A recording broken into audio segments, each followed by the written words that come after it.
तो गाइस हमारा पहला क्वेश्चन है, रासायनिक अभिक्रिया किसे कहते हैं। तो इसका आंसर होगा ऐसी प्रतिक्रियाएं ऐसी प्रतिक्रियाएं ऐसी प्रतिक्रियाएं जिनमें नए गुण वाले पदार्थ नए गुण वाले पदार्थ का निर्माण होता है।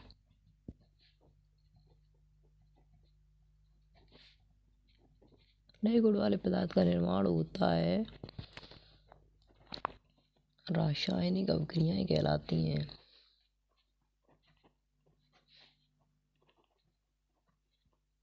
रासायनिक अभिक्रियाएं कहलाती हैं।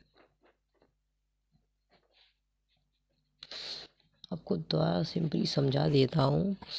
ऐसी प्रक्रियाएं जिनमें नए गुण वाले पदार्थों का निर्माण होता है रासायनिक अभिक्रिया कहलाती हैं। सिंपली इसका एग्जाम्पल भी है, जैसे दूध से दही बनना, दूध से दही का बनना, ये इसका एग्जाम्पल है। और सेकंड एग्जाम्पल एक और बता दिए रहे हैं, लोहे पर जंग का लगना। हाँ, तो हमारा नेक्स्ट क्वेश्चन है, रासायनिक समीकरण किसे कहते हैं। तो इसका आंसर बताने जा रहे हैं, सुने। जब किसी रासायनिक अभिक्रिया को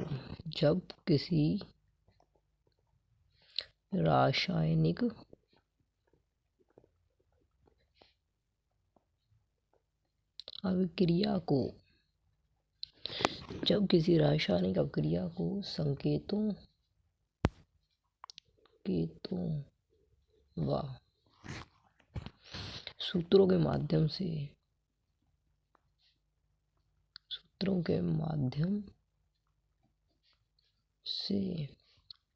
व्यक्त किया जाता है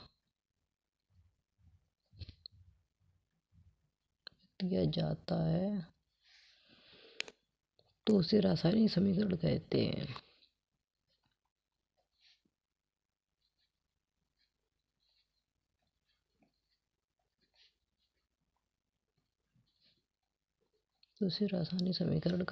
हैं।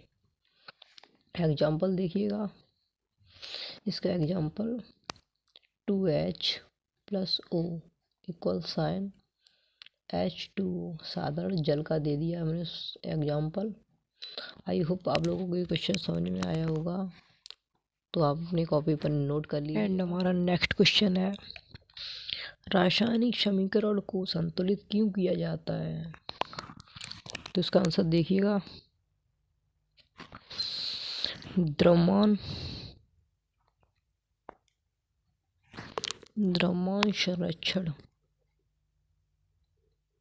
संरक्षण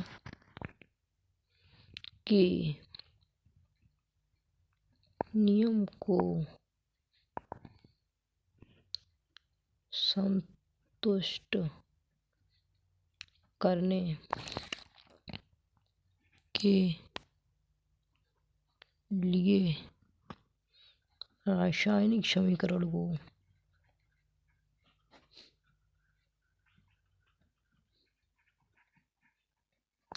को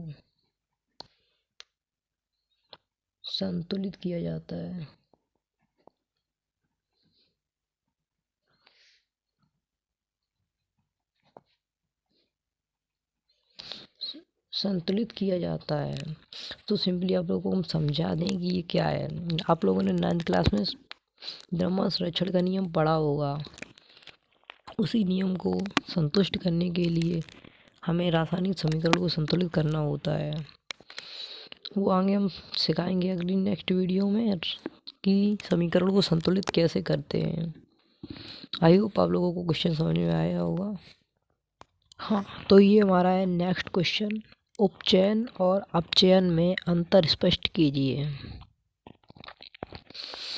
तो देखिएगा, उपचयन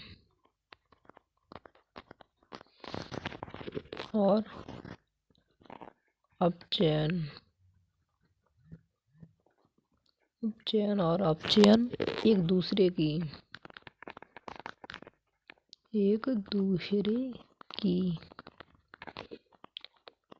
विपरीत अभिक्रियाएं होती हैं।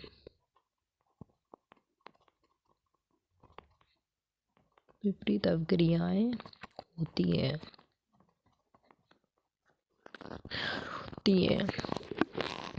जैसे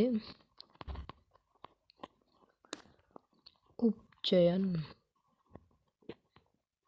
में ऑक्सीजन की वृद्धि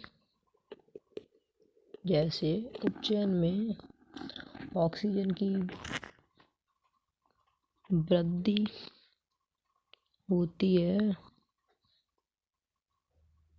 तथा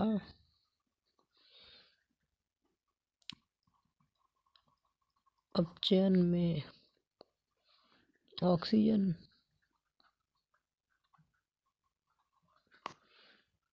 का ह्रास होता है, ह्रास या हानि होती है।